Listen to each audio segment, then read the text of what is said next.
What's going on? What's going on, guys? This is your man, Real Deal, Steele, coming to you live on a special late night edition, technically Saturday morning in my neck of the woods, by just a few minutes. Coming to you 3 minutes after midnight in my neck of the woods. And let's see, about 1:04 if you're in Florida or the East Coast. And a couple hours back, still pretty early if you're on the West Coast there. So, what's going on, guys? Definitely some amusing topics to talk about with you fine folks for a bit tonight. And we're going to get to all of that.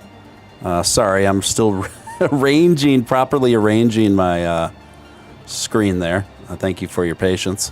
And we're going to talk about Elon going absolutely thermonuclear. Trump disses DeSantis.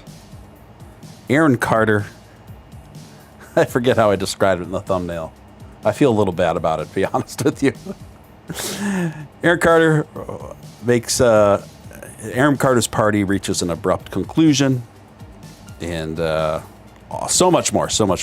If you're new here, I'd like to personally welcome you. You're watching Steven Steele Live. I am, of course, Steven Steele. I encourage you to subscribe. Join our little corner of the universe over here. We've got an awesome little community. Love to have you be a part of it. Also, if you could be sure to press that like button. Takes a split second of your time. Doesn't cost you a dime. Number one thing you can do to help a channel like this reach through those tricky YouTube algorithms, reach more people. Also, if you are not a member and we're thinking about becoming a member, or you used to be a member and aren't anymore, come on back. The Steelman's back. We're doing regular broadcasts now. So just click the link pinned at the top of the chat. For as little as just $4 a month, you too can be a member, unlock some few cool features and just an additional way to support what we're doing here. And obviously, if you feel compelled to super chat anywhere throughout the duration of this broadcast, that's hugely appreciated. Without any further ado, let's see who is active in the chat tonight. We got Mike Tracy. We got Alan Schneider. We got the Zombie Doge Army. Miles Connor. Good to see you, Miles. Elijah Peterson. One True Adam. Luminal. 4D. I love it. And everyone else is just lurking, I guess. Just lurking. And that's okay. We like lurkers too. So let me pull up my notes here and we will just get down to it, boppers. Unless you've been living under a rock, you realize that Elon Musk has been slashing the amount of employees over at Twitter. Fox reporting amid mass layoffs, UN urges Elon Musk to, quote, ensure human rights are central to the company's management. The United Nations wrote an open letter to Elon Musk encouraging him to focus on human rights. Okay. United Nations Human Rights Chief Volker Turk urged Elon Musk, Twitter new owner of and CEO, to ensure human rights are central to the management of Twitter. The letter comes a day after the billionaire sacked half of Twitter's workforce, or perhaps we could say woke force, following an announcement that the social media platform was losing more than $4 million per day. In an open letter on Saturday, Turk wrote, respect for our shared human rights should set the guardrails for the platform's use and evolution. The UN human rights chief urged Twitter's quote-unquote chief twit, as Elon calls himself, to stand up for the right to privacy and stressed that Twitter has responsibility to avoid amplifying content that results in harming other people's rights. Turk encouraged Musk to foster users' rights to privacy and free expression. She conversely included that free speech is not a free pass, using the example of the spread of quote-unquote harmful disinformation to a certain pandemic, shall we say, in relation to a certain medication. My. These people.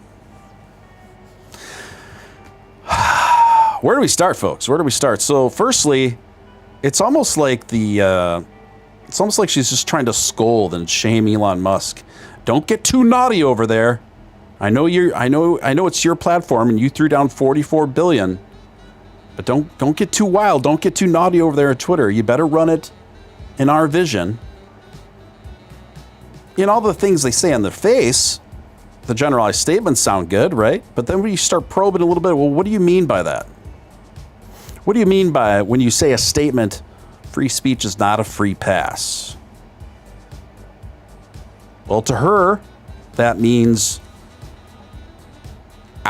forbidding the spread of what she describes as harmful disinformation around a certain pandemic. And this is a very touchy subject when it comes to this platform's TOS, so I got to tread carefully. But I talked about this on a Twitter space, really great Twitter space, by the way, that I had last night. It was recorded. You could check it out, the link on my Twitter profile page. And my co-host was Catherine Brodsky, who's just awesome, incredible journalist, a great mind, a great thinker.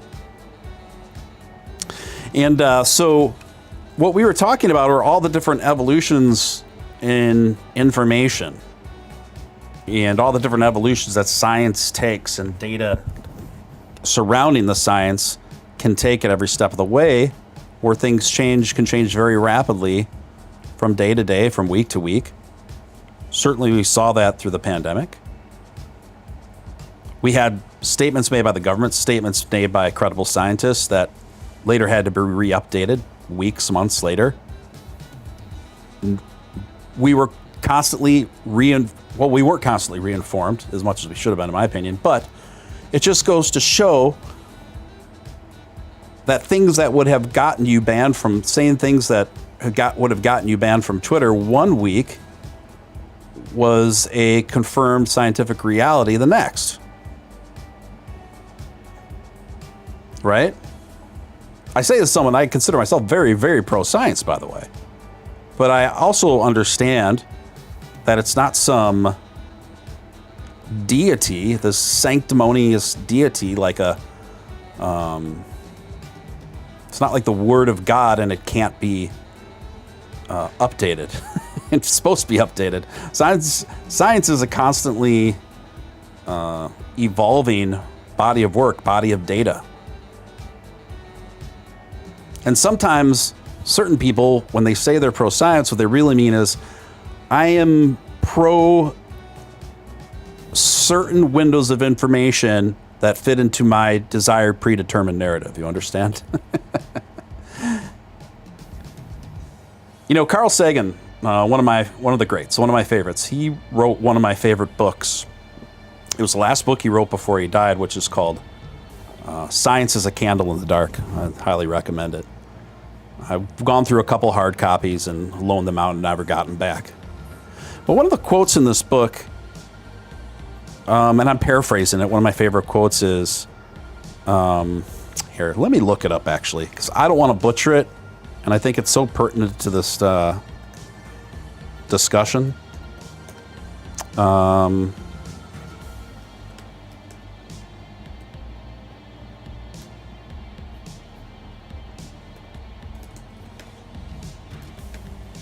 I'm here. I'm just looking it up.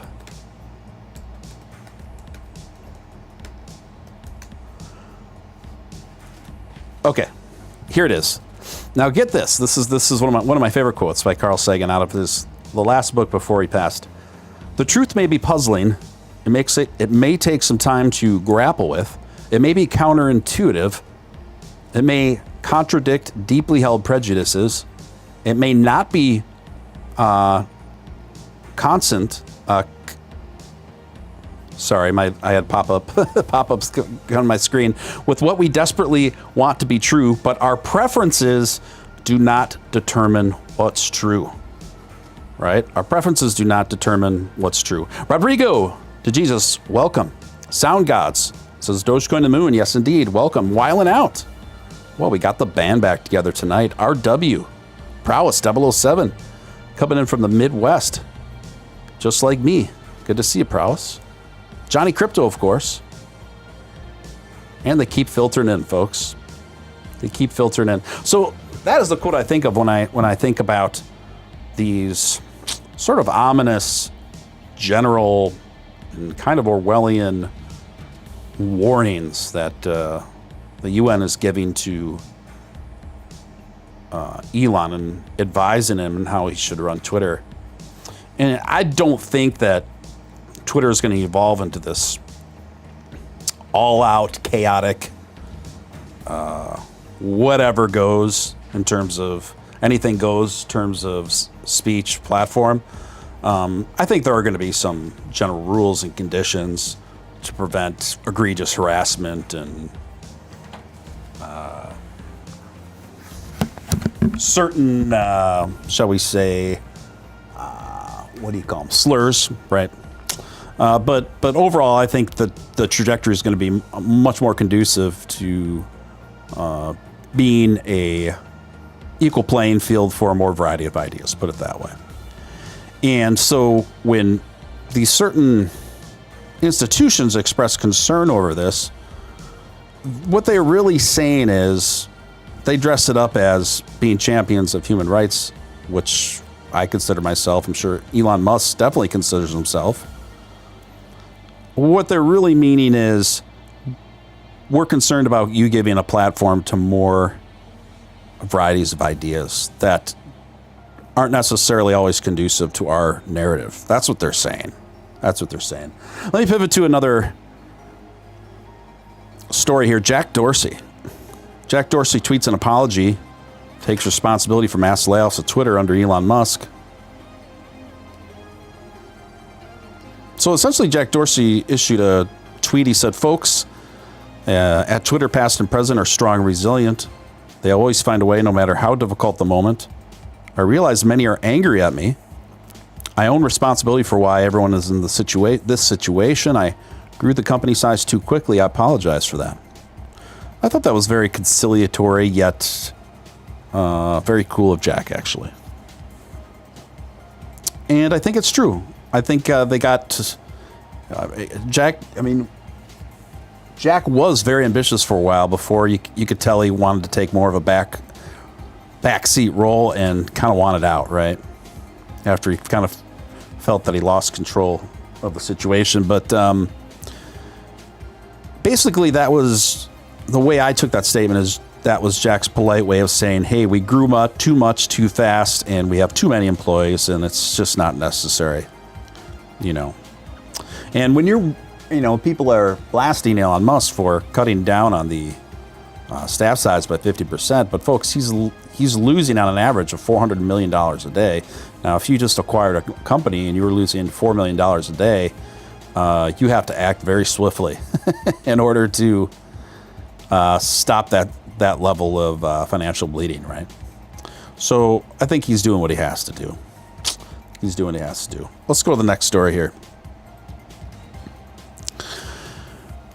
President Biden referenced Elon Musk's Twitter purchase at a fundraising event, saying the billionaire bought an outfit that spews lies all across the world.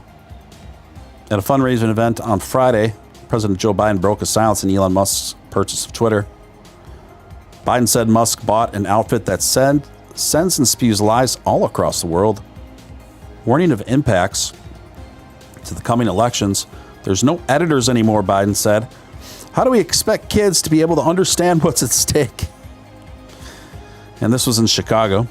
Where the president broke his silence. The comments were made as Biden warned donors about the long-term effects of the upcoming midterm election. Now, what are we all worried about? Elon Musk goes out and buys the outfit and sends and spews lies all across the world, according to multiple reports. He added, there's no editors anymore, no editors. How do we expect kids to be able to understand what's at stake? And by editors, of course, he means censors. Censors, that's what he means by editors, you see. God forbid our children get exposed to a more variety of opinions and information. You know, there's an old saying that goes, my father always says, is chew the sticks and spit out the hay, I think it is. And that's kind of referring to horses, right? So it basically, you got to be able to separate the meat from the fat.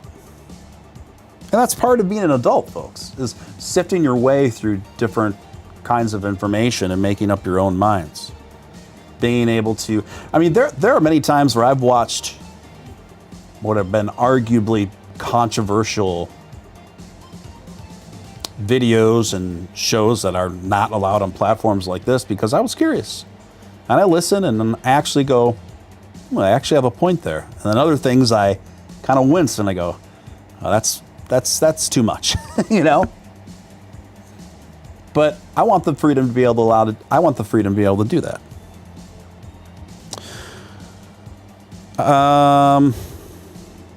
Yeah, I did see that, Alan. That was some interesting timing.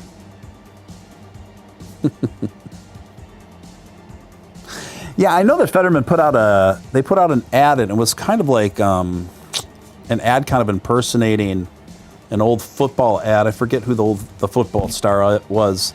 That's what they're trying to copy because people are like, what is this? What they're trying to do? But I recognized it. It's an old Coca-Cola ad where a little kid, Fetterman's like kind of like hobbling and leaning up against a wall in a hallway, exhausted, and a little kid offers him a bottle of Coca-Cola. It's very awkward and it's very low budget.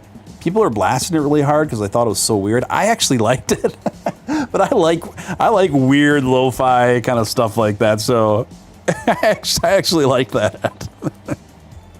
I thought it was weird, but kind of charming, actually.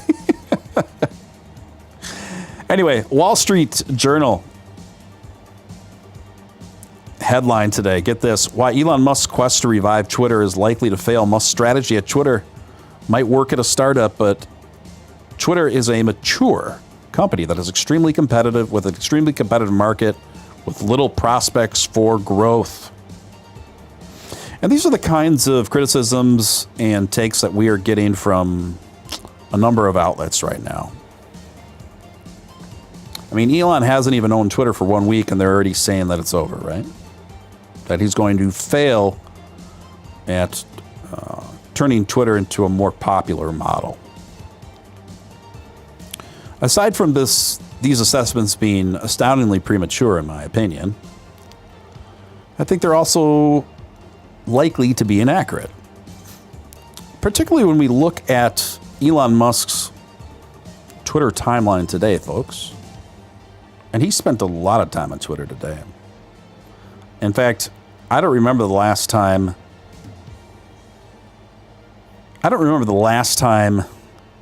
Elon Musk tweeted this much in one day. So let me go to his timeline. I'll tell you guys what I'm talking about. Holy cow, Elon's got almost 115 million followers, by the way. That's wild.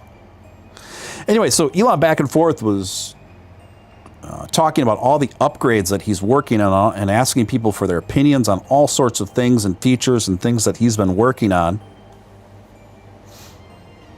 And it's wild, folks. And I think a tweet from David Lee. Do you guys know Dave Lee? He's got a really cool channel that mostly talks about the ongoings and evolutions of, I think he covers on a lot of Tesla stuff. Like, I think that's his specialty. On Tesla as a company and Tesla as a stock. I would love to get Dave Lee on this program, by the way. I think he's a fantastic guy and makes quality material. Anyway, I thought this one-sentence tweet summed up what I'm talking about here pretty accurately. And he said, Twitter is going to ship more features in the next 3 months than they have shipped over the last 3 years. So, in context, and as impatient as I have been regarding trying to find a resolution to the shadow banning issue, which hasn't changed yet, but I realize it's only been little less than a week, so I'm trying to take some deep breaths here. But I would like to see that at the forefront of objectives, but we'll see how it goes. Anyway, Dave Lee says more features are going to be tackled in the next 3 months than what's happened over the last 3 years, right? And from what I'm seeing, this is really true.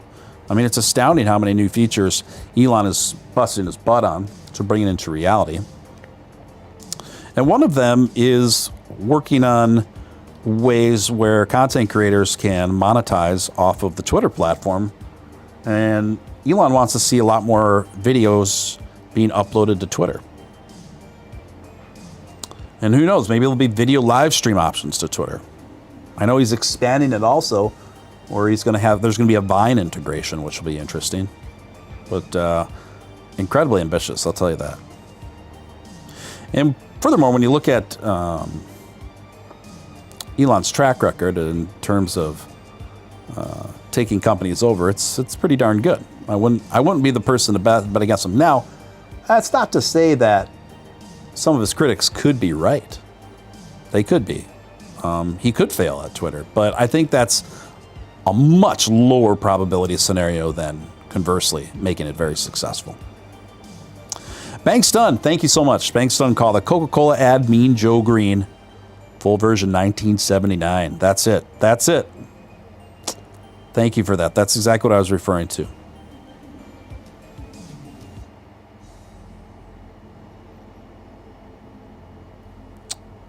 was a great song.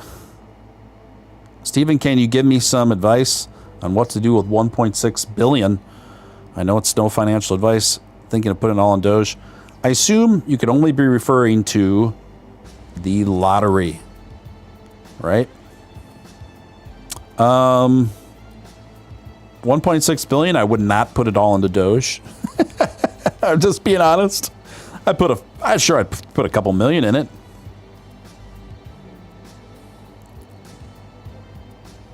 I'd find creative ways to collect as much interest as I could on the rest. And buy yourself and your lady some few nice things, that's for sure. I mean, you owe yourself a nice house.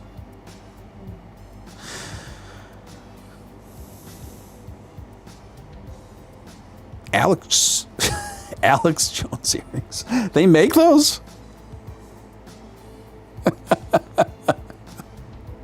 Is that real, you guys? Is that real? I mean, I can't tell if you guys are kidding or not. Here's another news article here. Elon Musk says what's next for Twitter advertisers if they bow down to activist demands and leave the platform.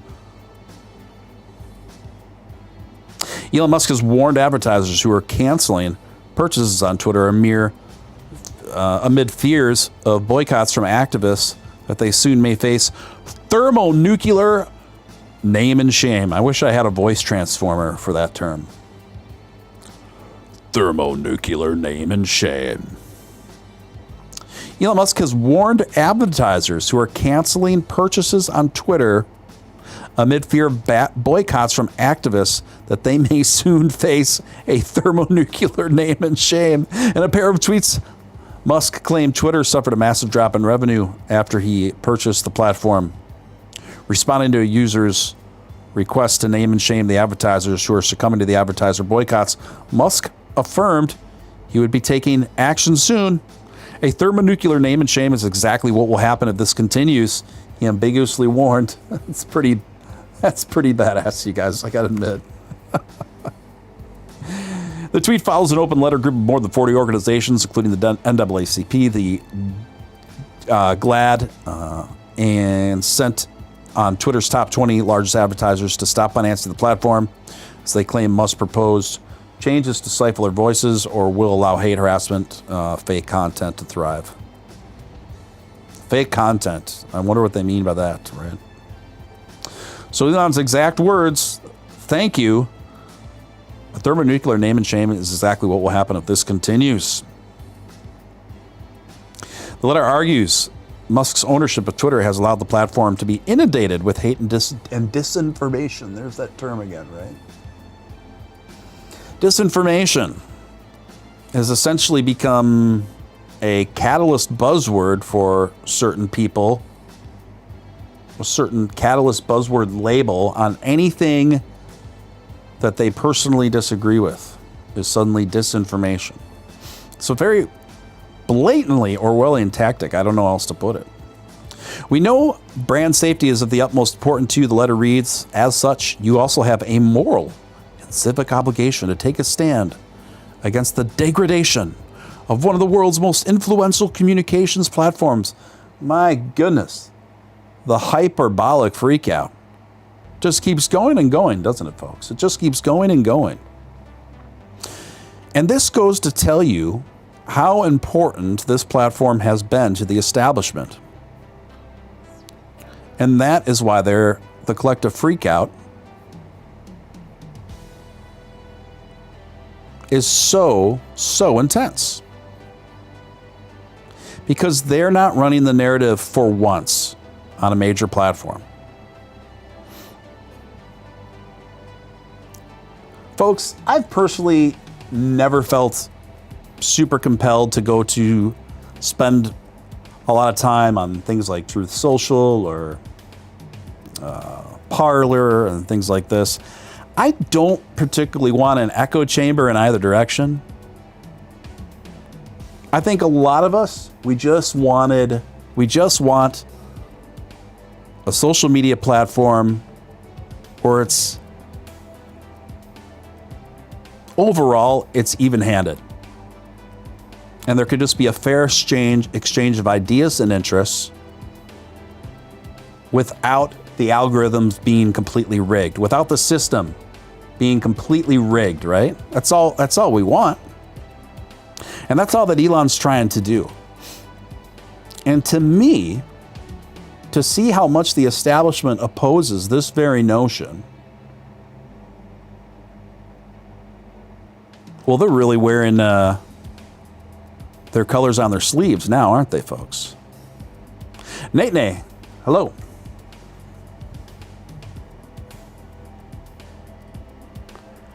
Christopher James, hello. Well, that's when you really see what the agenda's been all along. It's never been more obvious. With each passing day and each collective freakout. Benzinga asks, is the Dogecoin slump just a blip before the rally? Here's what experts say. Reports of Twitter holding off its crypto wallet integration sent Dogecoin price spiraling down after an eye-watering rally. Experts remain unnerved with the price correction. Say every dip is buying opportunity. Dogecoin slipped about 10% on the heels of the new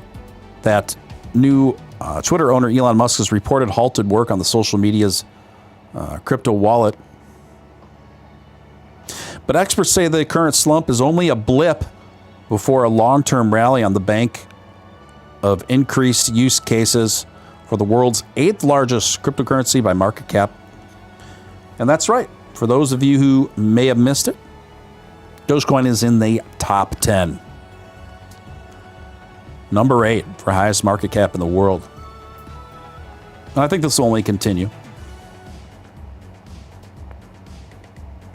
It wouldn't surprise me by the new year, by 2023 here, which is coming up soon. My goodness, time flies.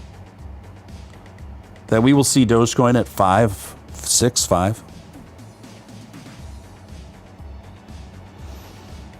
I tend to agree with the assessment that this is likely a blip before a long-term rally for Dogecoin. I think that is the highest probable scenario. Someone finally giving me a super chat. Appreciate it. I work hard for my money, so you better treat me right. Zombie Doge Army. Appreciate it, bro. $2 make you holler. Texas toast. There you go, my friend. Appreciate it. Yeah, so I do think, most investors are incredibly impatient. And it's why most investors aren't very successful.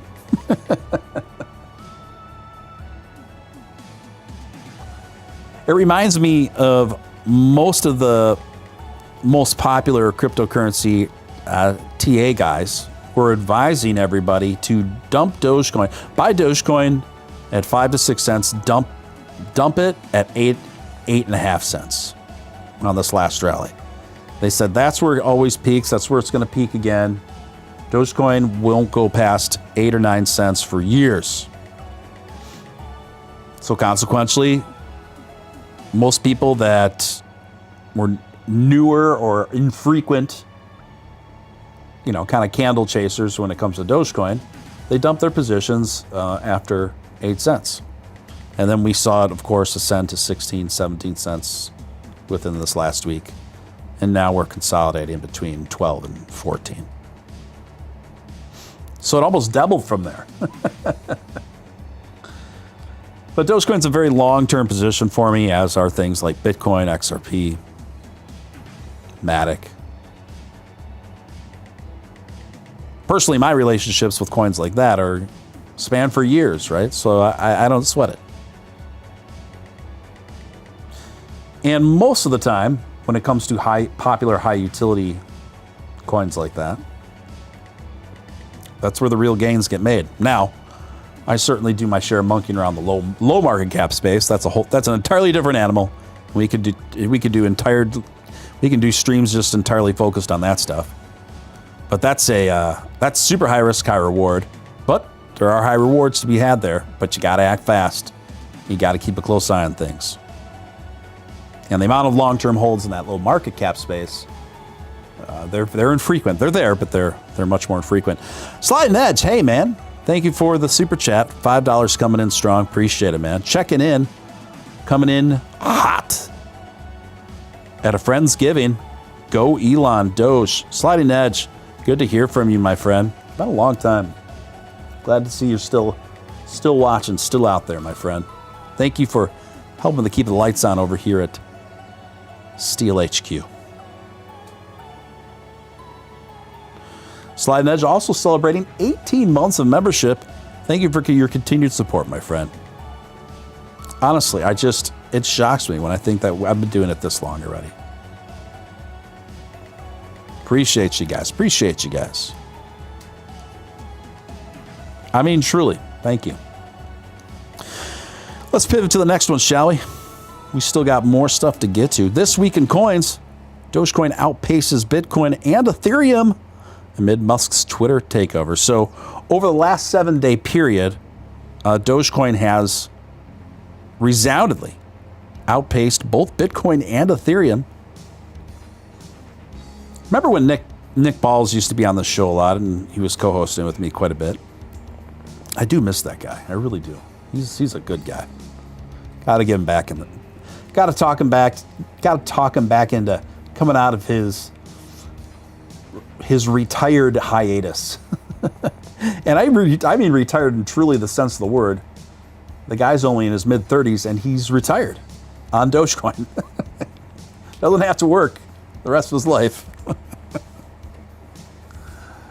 I'm not so fortunate. I'm not so fortunate. But I'm working on it. My point being is Nick and I would often talk about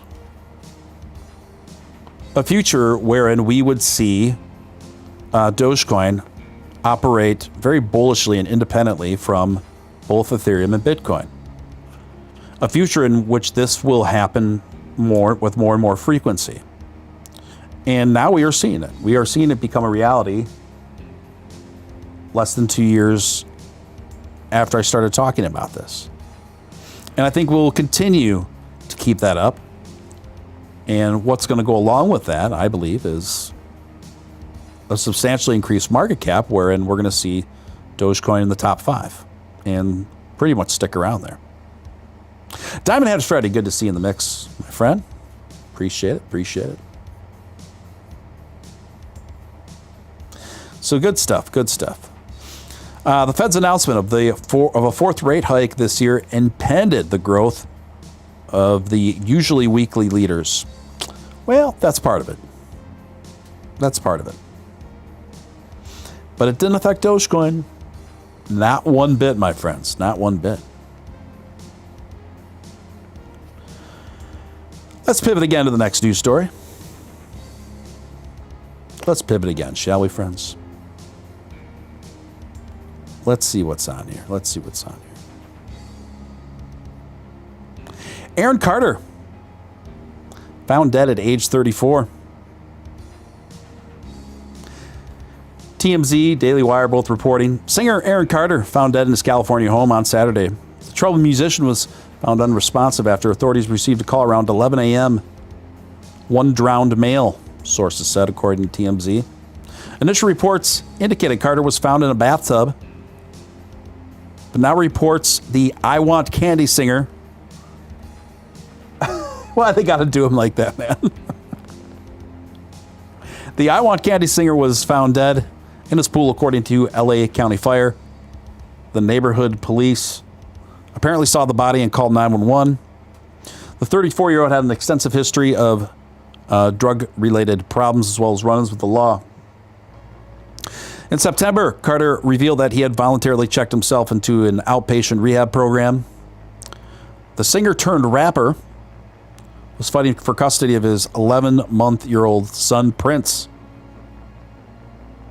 Carter survived by Prince and other members of his family, including his brother Nick Carter of Backstreet Boys fame. Yeah, he lived a hard life, man. I mean, he didn't. I mean, he had more fame and fortune than most people on the planet, but at what cost, right? At what cost? I mean, I got to be honest. I was watching interviews with him and stuff, and he's one of those people you'd once in a while. He's one of those people you just once in a while catch in your news feed, like a blip from like TMZ or one of those rags, like a snippet from an Instagram story or something like that. I mean, he always struck me as a pretty douchey guy. Let's be honest, pretty douchey guy. But nevertheless, somebody that was still experienced a lot of pain and troubled and. I don't know. If I hung out with him, maybe I'd like the guy. I don't know.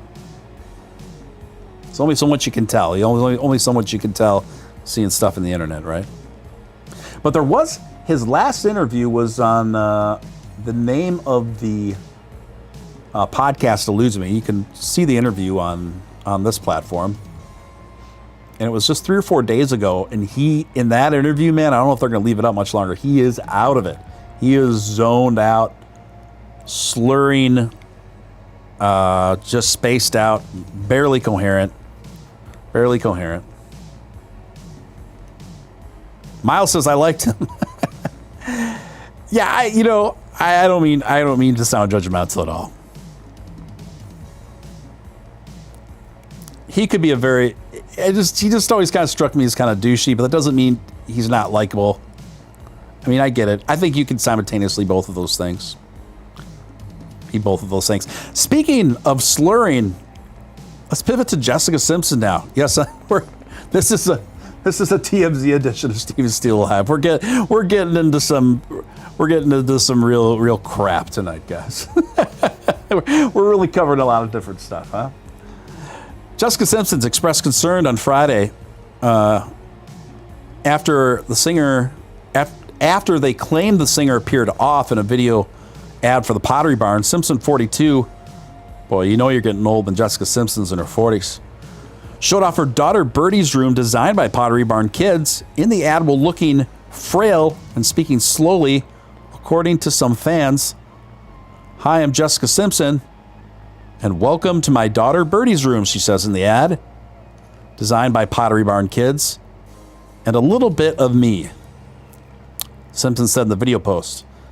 "I'm going to leave it up to the judge and jury, that is you guys. I'm going to play the audio from this ad. And it sounds a little bit off to me, but I want to hear if you guys catch it and if you think it's significant enough for it to be the news story that it has become." So people are assessing that she's on something, or to me it kind of sounds like she probably had a fair share of boxed wine or something before this, but I'm going to see if you catch it. So I'm just going to play the audio. It's probably about maybe a 60-second ad here, and see what you guys think. Hi, I'm Jessica Simpson, and welcome to my daughter Birdie's room, designed by Pottery Barn kids, and a little bit of me.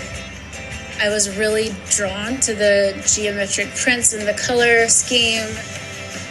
This really, to me, is Birdie's personality. Thank you everyone for checking out the adorable room of Birdie Mae Johnson. You know, people overanalyze everything, but I don't know if you could tell. I could hear a little slurring in there. I don't think it was like major, but I could hear it. Welcome to Birdie's room. It's her personality with a little bit of me. Bring mommy her medicine. Oh, that's not very nice, is it, folks? I've actually always liked Jessica Simpson. I've always found her to be very likable.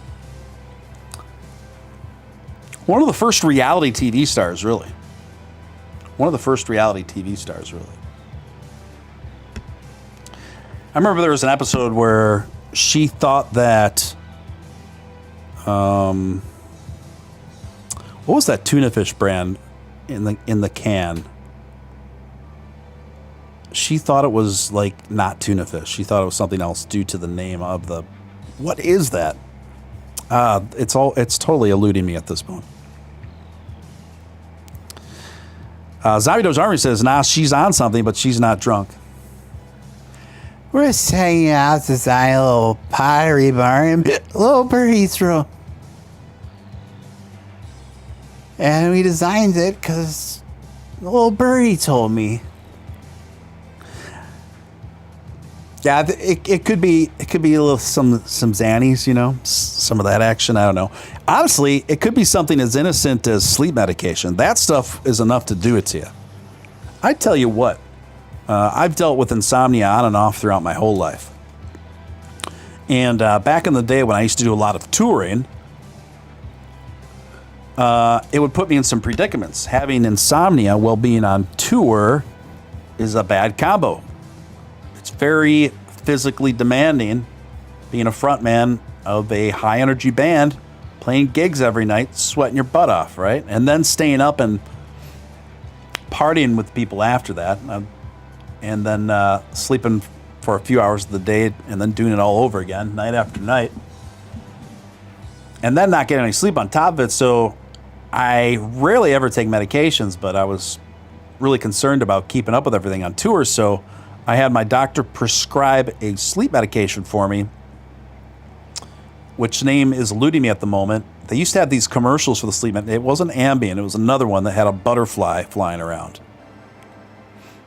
If somebody knows the name of it, tell me in chat.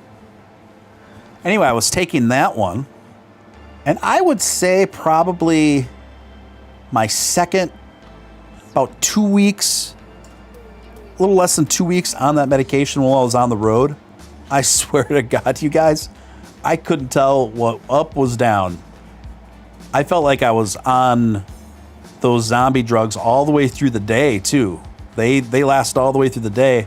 Sometimes I'd find myself just spacing out.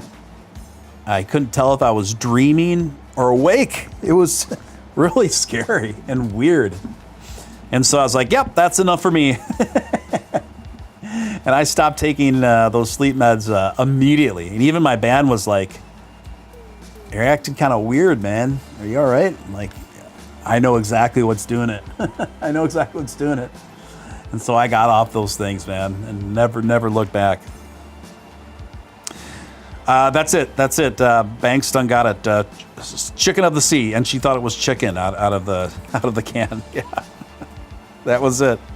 Chicken of the bumblebees. So who knows? It could be something as simple as her being on sleep meds. But she does look pretty slender, a little bit gaunt. But who knows? Who knows what's going on there? Especially when you're talking about celebrities. Sometimes they got handlers. Sometimes they're just dealing with things that we have no idea what's going on, right? Especially with Britney Spears, she was kind of under lockdown and had a handler for so many years, and now that she doesn't, she's shown us quite a bit of herself. Quite a bit of herself. It's probably like a pent-up reaction to being under the restrictions that she had been for so many years. It's the only thing I can figure anyway, logically. Anyway, let's move on. I think we've covered. There's enough of our TMZ segment of Steven Steele Live, right? Let me go to my notes here and see what else is. If I had anything else on the roster here, folks. In terms of time, it's 12:48 a.m. going on 1 a.m. in my neck of the woods. Going on bar time if you're out in the West Coast or in Florida. Speaking of Florida, that is Desantis country. And that brings us to the next story. Morning Glory. Trump disses DeSantis at a campaign stop, technically yesterday now. It was very brief, but he was going over the poll numbers for potential Republican contenders for the race to the White House. Let me pull up my notes around it.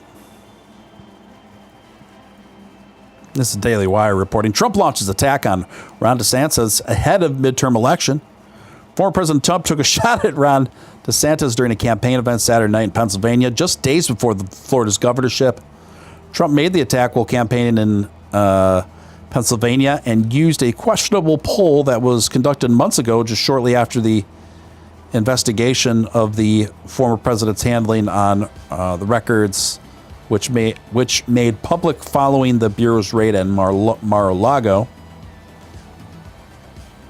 There's very little reaction to the attack. I think attack's a bit of a strong word. Attack, in my opinion, would have been like full-throated. You spend like at least 30 seconds on it. But he simply referred to him as Ron DeSanctimonious. Ron DeSanctimonious.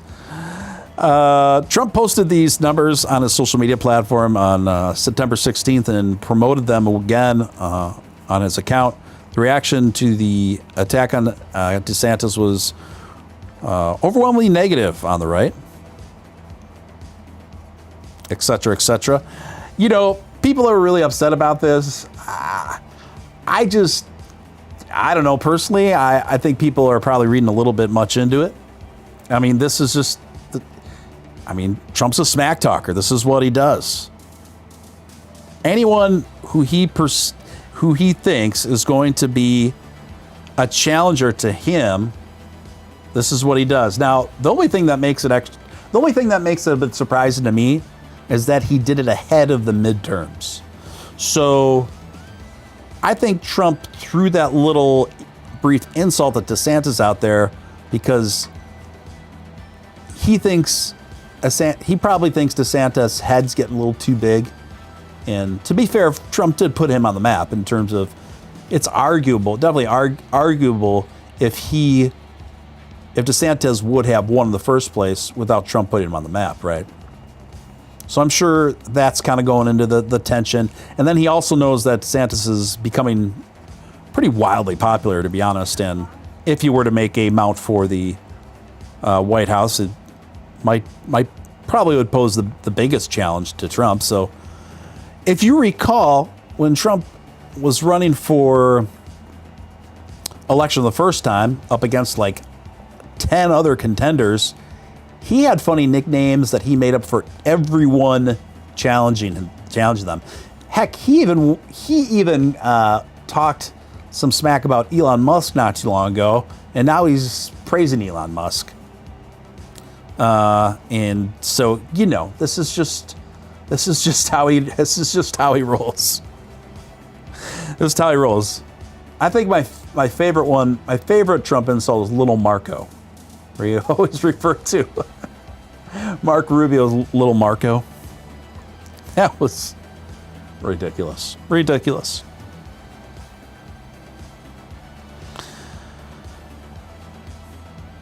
Particle. I'm hoping for a DeSantis Tulsi Gabbard. I'm sure I butchered the spelling. That would be interesting. I wouldn't scratch it out of the realm of possibility for a Trump Tulsi ticket, honestly, in lieu of recent events with decisions and announcements that she has been making. I wouldn't entirely put that off the list. Yeah, the Lion Ted, remember? Lion Ted. And then he even said, yeah, I saw in the newspaper that Lion Ted's great-grandfather might have had something to do with the assassination of Abraham Lincoln. That's just so ridiculous. Anyone remember that? Anyone remember that? How ridiculous that was? He really buried Lion Ted. And then it was, I don't know if he ever had a nickname for Jeb Bush, but he buried Jeb. Jeb Bush is a mess. Jeb Bush is a big fat mess, he said to his face. Oh my goodness, oh my goodness. I'm sorry, I really don't care where you are politically, and I sincerely mean that. I don't care. But you have to, I think even the people that hate that guy the most, they have to admit when they're by themselves watching a few particular Trump clips, they're laughing. You're at least breaking a smile. I mean, some of the stuff you gotta. And at that, folks, I am at the bottom of the show tonight. I hope you had a good time. I had a great time. Actually, this actually put a pep in my step. I wasn't having the best day, and so this put me in better spirits. So anyway, thank you guys so much for joining me tonight. If you're new here, feel free to hit subscribe. Tell someone about Steven Steele Live. Invite a friend. Let's grow this community out at the end of 2022 into 23. I think this is the year we all break loose in a bunch of different ways. Anyway, thank you, each and every one of you. The few people who threw me a few bucks, thank you guys. Appreciate it. Until next time, it won't be long, I promise you. This is your man, real deal, Steven Steele. And now, the outro.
Tour